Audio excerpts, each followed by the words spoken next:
relationships, and yoga.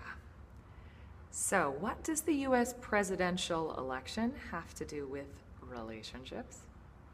Okay, so I live in Vancouver, Canada, which is probably one of the more liberal places on the face of the planet. We love gay people, we love healthcare, we love socialism. My family lives in Texas, and they have a slightly different point of view on things. So I go down to Texas to be with my family, and because I love these people, and because I want to talk with them over the Thanksgiving dinner, I listen. I'm in a unique position of hearing the voices of Vancouver and hearing the voices of Texas. And let me tell you, there's certainty in both camps.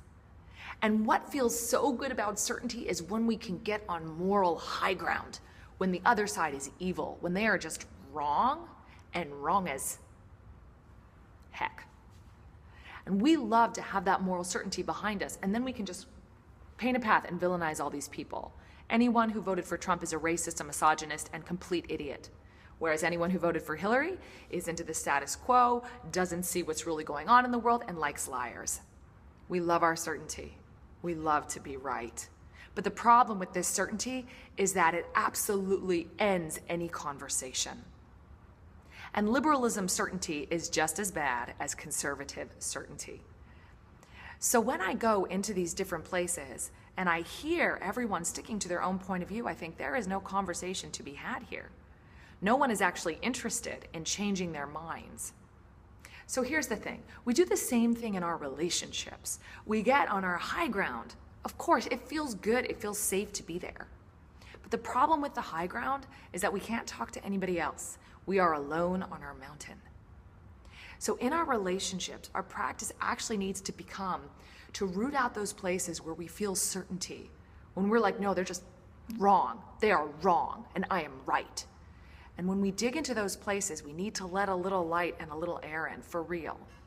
Because without that ability to take in someone else's point of view and to empathize with them, we'll never have a conversation. And we'll never learn about what makes that person tick. I guarantee you that everyone who voted in this election did so because they thought that it was the best thing to do. No one went into the voting booth and said, I'm gonna screw up the United States today. So instead of villainizing everybody, we gotta come together. And in our relationships, instead of making someone else wrong and standing our moral high ground, it's actually a higher road to soften and to listen.